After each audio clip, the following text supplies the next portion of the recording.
Hello and welcome back to Football Manager 2019 with Dunkerque in the French 3rd Division. And if you've been here for the last couple of episodes, you'll realise that we've turned into probably the worst football team in the world. 3 defeats on the spin. We've dropped all the way down. I say all the way down as if it's like really far down. We're down to 5th place in the table. Bourges Péronnes lead the league. Laval, Le Mans and Pau all above us. We are now just 3 points ahead of 9th place, Bologna. We are, how many points is that? 6 points? Is that 6? It is 6 points behind league leaders, Bourges Péronnes. So, things really need to change, and they need to change quick. Today, we're going to be up against Tours. Oh no, I'm not sure who the second match is going to be against. Maybe Cholet, maybe Rodez. We're not going to go very far in the future because we're getting close to the crunch point of the season where we need to actually pick up some wins, because if we don't, we're finishing mid-table. Before we go too far, I'm going to show you the finances. They're not good. They're definitely not good. We are losing, on average, about, that was 225,000 that month, 171, that's 187. So we're losing, let's say, £170,000 a month. That's an awful lot of money to lose. And looking at it, we're not really spending, so far this month we spent 107,000.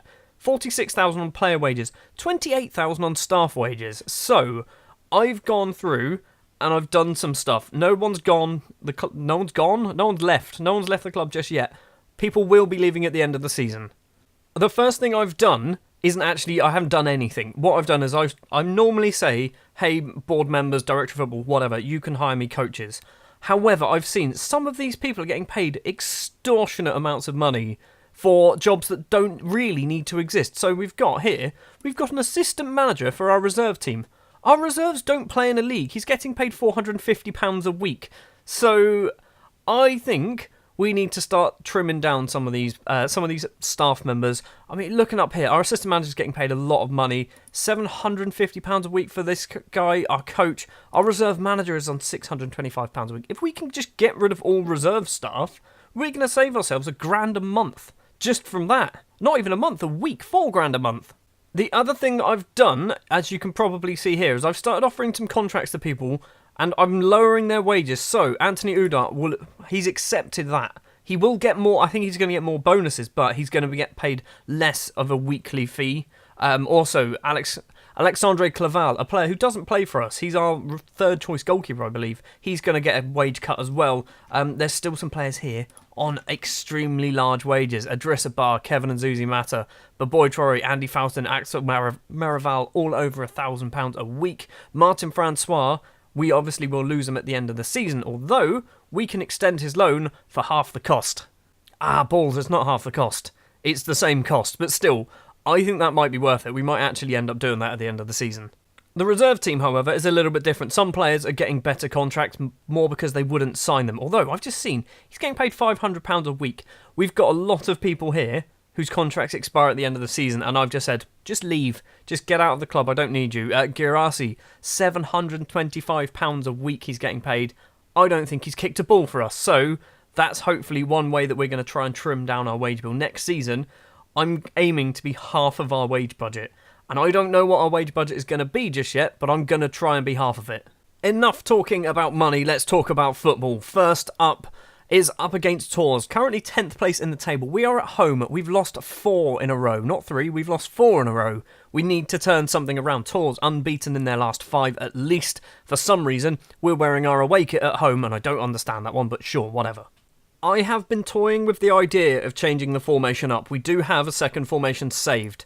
That is this 4-2-3-1 that I played with Burton Albion, and it worked quite well. The problem is we don't have enough attacking midfielders. We've literally got 3, and 2 of them will be leaving at the end of the season, so we can't really play this. We do have the players to play everywhere else. It's just the main 3 up there that we're going to struggle with. So we are going to go back to the 4-4-2 diamond. I've also changed it so the right-sided striker is a complete forward on support, which is what they are in the default 4-4-2 diamond gegenpress. So, starting lineup in goal will be Joan Hartock. Back 4 will be Alexis Calant because Boubacar Silla is slightly injured. Babatori, Jeremy Huysman and Giovanni Chihuahua will round off the back 4. Although, no they won't. Huysman out. We're going to bring in Ismail Kandus. We're going to bring in Kandus. Basically, Huysman hasn't been playing very well. So we're going to change it up a little bit. But Boy Traore will be the defence midfielder. Martin Francois, Sebastien Dacoy will be the midfield. Dimitri Boudad will be the attacking midfielder with Andy Faustin. And a debuting Prince Masiraka. Masirika. That's him. That's his name. He's 18 years old. And I'm bringing him in because he can finish. He's good in the air. He's actually very good at some quite useful things. I mean, he's also bad at some things as well, but at determination too. So if the ball's slightly too far away, probably not going to bother going for it. But I think he might be okay. Also, for the under-18s, he scored 13 goals in 28 games, so he knows where the net is. Now, Tours have a very good footballer. He's getting on a bit now, but it's Dusan Svento. He's 33 years old. 47 caps for Slovakia. He's ridiculous. For this league, I mean, he's leaving at the end of the season. I was contemplating with the idea of grabbing him, then realised he's 33. By the time the next season starts, he will be 34. It's not really the direction I want to go, but he is going to be a big problem for us. Mentally, he is an exceptional footballer. Technically, he's also very good as well for this level of football. We need to get back to winning ways. We've been pretty bad the last few episodes. Basically, since the turn of the year, we've been pretty bad. Chuacha with a throw on for us after 5 minutes. Gets the ball back. Traore. Chuacha plays it across to Martin Francois. Goes for goal from distance, and the low knee has put it into the bottom corner. Does a lovely cartwheel to celebrate his 7th goal of the season. We are 1-0 up against Tours, although we've done this before, and we've conceded immediately after half-time. So, let's try and get a second goal before half-time. Great finish into the bottom corner as well. It looks like if we win this match, we're not going to move anywhere in the table. Chuacha to Andy Faustin. Back to Chuacha. Crossed in. It's cleared. Francois gets the ball back. Across to Calant. A bit of space for the fullback, and he smashes it into the back of the net. 17 minutes played. We are now 2-0 to the good. Alexis Calant with his 3rd goal of the season. For a player who's probably only played about 6 matches, that's quite impressive for a right-back. 2-0 up now. Can we make it 3? As you can see there, league table, we are 5th, 1 point behind Pau, but this keeps us in touch with the top 4. Le Mans have moved up into 2nd place as well. Elana with a goal kick for Tours over the halfway line. It's going to hopefully come back. Kandus heads it. Florence Stevens has made it 2-1 to Dunkerque. We're still winning, but Tours are now getting back into this. I mean, that was Route 1 football. That was pretty embarrassing. At half-time then, we are 2-1 to the good. However, looking at this, Tours have suddenly come back into it in the second part of the second half. 8 shots, 6 on target, just the one goal to show for it. We need to probably change something, and I don't know what. I'm going to go to a cautious mentality to start the second half. Don't know whether that's going to make a difference at all, but that's what we're going to try, because I suspect Tours are going to come out of the blocks very quickly. We've survived the first 10 minutes of the second half. We've survived the first 15 minutes of the second half. It could be time to start going back to a positive mentality, which we're going to do right now. We are also possibly going to bring off Sebastien Dacoy for Nicolas Brunel and swap you two over. Perfect. Tours with a throw on after 71 minutes. Diallo with the ball. Crosses in. Torre heads clear, but it's going to come back to us. Ngoyi to Bayard. Goes for goal. Curls it. Hits the post. Kandus can clear. Only as far as Diallo, but that ends the highlight. Somehow, right, I'm going to go back to cautious. They're all over us. 12 shots. We've had 1 shot in the second half. Torre to Alexis Calant. Crosses to Francois. Is he going to get a second of the game? It hits our own player. Traore now to Brunel. Brunel back to Traore. Francois needs some runners. Traore and Brunel passing it around. Boudad. Traore again. Francois. We're just passing it. We're going to lose the ball, and then they're going to counter-attack. Giovanni Chuacha keeps it in play, plays it across to Traore again. He's having so much of the ball. Chuacha crosses in. Masirika is there, and he's hit the post. Glombard can clear it. And is this going to be a counter-attack? Stevens was offside. Good. Masirika nearly scores on his debut. 7 minutes to play. Can we just hold on? Stevens crosses it in. It's cleared. Francois is going to get the ball. Runs forward. Kicks it into Ngoyi. And now Tours get the ball back. Play it across to the right-hand side fullback. Glombard just runs straight at goal. And Hartog makes the save. I don't know why nobody closed him down. Corner for Tours. Bayard takes it. It's to the 6-yard box. It's over the bar. I'm going to do a time-wasting sub. I'm getting nervous. Right, Masirika is coming off for address a bar. And do we do another sub? We'll do one for now. We've still got another sub spare, which I will do in about a minute and a half. We'll do it now. Right, we're going to bring on Jeremy Huisman. We're going to bring off Andy Faustin. We're going to go 5 at the back. We are shutting up shop. I know it's not very interesting, but I don't want to lose this game. 4 minutes of injury time, and I'm thinking we might get something. We've got 15 seconds. Bayard crosses in. Huisman can clear it, and that is going to be the full-time whistle. I don't think I've ever been so happy about probably winning a football match against a mid-table side, but we are just about to scrape past Tours. We have. It is a 2-1 victory. We were battered. We were absolutely battered in that match, and Alexis Callant's goal, we had 2 shots on target. Luckily, we scored them both. They had 11. How did we get anything out of that game? So that result then leaves us still in 5th place, but we are now 1 point off of 4th place, 3 points off of 3rd, 4 points off of 2nd, and 5 points off of top of the table. So it's looking a little bit better. We're still reasonably close to the old mid-table position, but we're closer to the top than we are to the middle now. Right, what's going to happen next is we're going to play a match or 2. It's probably 1. I'll tell you what, we'll play Drancy. I'll show you the highlights and the goals from the match, and then we'll play Cholet as the 2nd match of the episode. A few days have passed, and we've made a signing, because we're allowed to sign players on free transfers. So we have brought in Paul Perrin, a 22-year-old French attacking midfielder. He's an advanced playmaker on support and natural, which is very useful.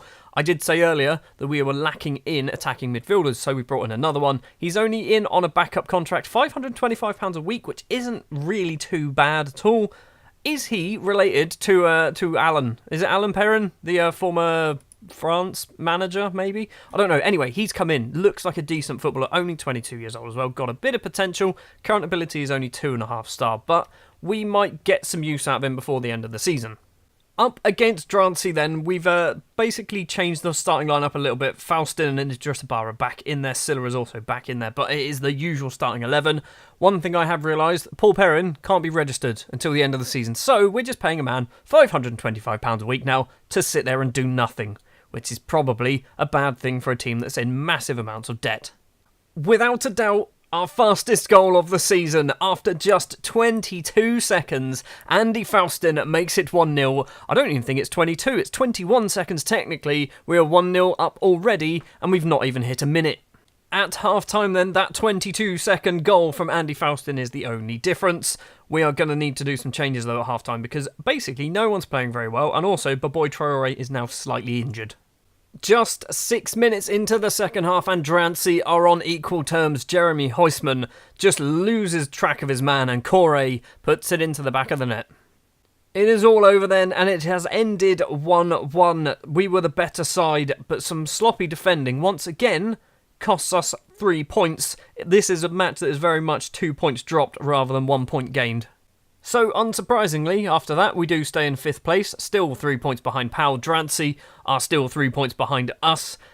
It looks like Laval might be winning the league now. They are starting to run away with it. 4 points clear of 2nd and 3rd place, Le Mans and Bourges Peronas. I just want to aim for 2nd. 2nd is where I want to go, because if we get 2nd, that's automatic promotion. If we finish 5th, all we're going to get is a sum of money, and that sum of money isn't even enough to get us half out of debt, let alone fully out of debt. An injury to Baboy Traore. He's out for 6 to 9 days, so he will be missing the Cholet match. I've just seen Baboy Traore used to play for Sutton. That's really weird. Right, it is time for match number 3 of the episode. Cholet, the team who are currently sat bottom of the table. They're in woeful form, which is worse than ours. There aren't too many teams that are in worse form than us.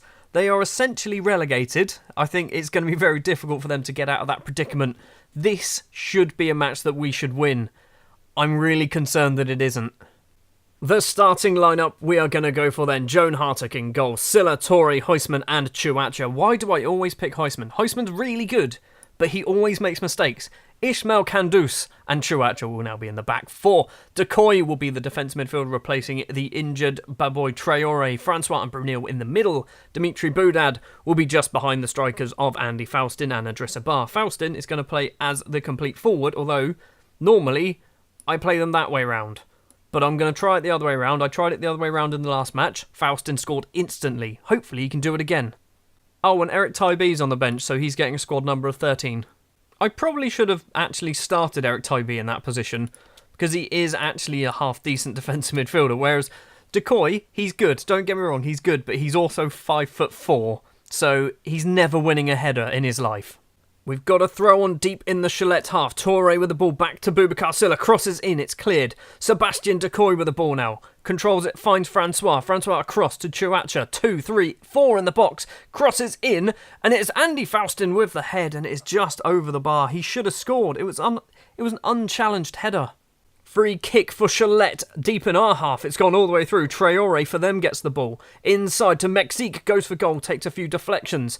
Real, back to this man, Samid Kilic. Malaga. Why have they got Malaga and Mexico playing for them? Real again, back to Malaga. Traore, their Traore. Maziku, good name, I like that name, that's good. Traore, Mexique, they're passing it, and we've just pushed them back. They had a free kick, basically in our penalty area. Keita gets tackled by Bar, but Boala gets the ball, crosses in, it's headed down. Somebody clear it! Somebody clear it! And Real goes for goal, and it's over the bar. How many chances did we have to clear the ball, and we didn't bother?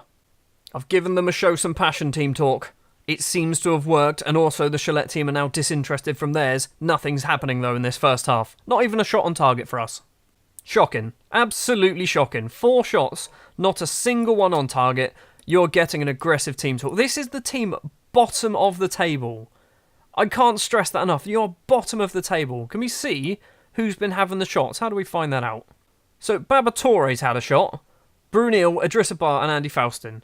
That's it. I mean, how? How are we only getting... Oh, this is just ridiculous. Right, we're going to go attacking. It's probably the worst decision because what will happen is Gillette will score straight after kickoff. I should probably look at bringing off Decoy, but he's playing so well at the moment, he's just taken another knock. Fine. Right, Decoy, decision has been made. Eric Tybee is going to come on. Brunel also. Our midfield is playing so bad. Our strikers are playing so bad. Candace for Faustin. Right, I mean, we've kind of rolled pretty much all the dice that we've got there because everyone else is defensive. Throw on for Gillette deep in our half. Mexique with the ball. Maziaku. Balde. Back to Maziaku. Crosses. He doesn't cross it in instead. He gets the ball back again. It's actually Maziku. And they've gone 1-0 up. Enzo Real. We're going to lose to the team bottom of the table. We are going to lose to the team bottom of the table. Good news is we've had a shot on target. We had 2 shots on target. Look at this. Corner as well. Boudad takes it to the penalty spot, and it is Toure, but it is over the bar. Demand more. Everybody is focused, but they're not going to do anything, are they? We've got a few minutes left to play as a free kick for Gillette. Is it going to go in? It doesn't. It goes over the bar. We've got 8 minutes to play. I can't do anything. They're already playing pretty attacking. We're going to lose to the team at bottom of the table. They're going to make it 2, aren't they? Corner comes in, it's cleared. Balde gets the ball. Number 10 wasn't paying attention. They get the ball back, crosses in. Toure. Eric Tybee now. Can we break? We've got 5 minutes of injury time. Long ball upfield. Keita heads forward, though, for Gillette. Real, the goal scorer. Controls it, plays it across to Udrago, maybe. Crosses in, Balde's there, goes for goal, hits the post. Joan Hartog just about pays attention enough to claim the ball. And that is a shocking result. Again, what's happened here? The full-time whistle was about to go. Francois gets the ball. Can he cross it in? No one can cross it in. The full-time whistle goes, and we've lost to the worst team in our league. Great. Aggressive team talk. I'm not happy with that result. Everyone seems motivated. It doesn't make a difference. You can be motivated after the match. How about be motivated before and during the match? And now Decoy's out for 6 to 8 days as well. Great. That's another injury, although Baboy Traore is now back, I think. I think our dream of automatic promotion is basically kind of gone out of the window in the last few weeks. Once again, this game seems to do this to me. The moment we get to the new season, we just stop winning. That's our well, sorry, if we include the Lens game as well. We've won 3 out of, what is that? 5, 6, 7, 8, 9. 3 out of 9. How has this happened? Let's just do this for interest's sake. So, first half of the season, second best team. Second half, we're way down there. Once again, 4 defeats out of 8. First half, 3 defeats out of 17. What's happened?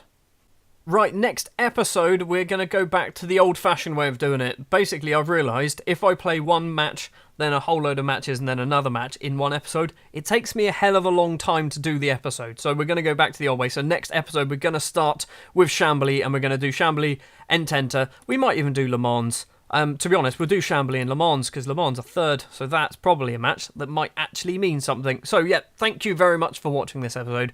If you did enjoy, please leave a like. If you want to see more, hit the subscribe button, and I will see you next time for Chambly and Le Mans.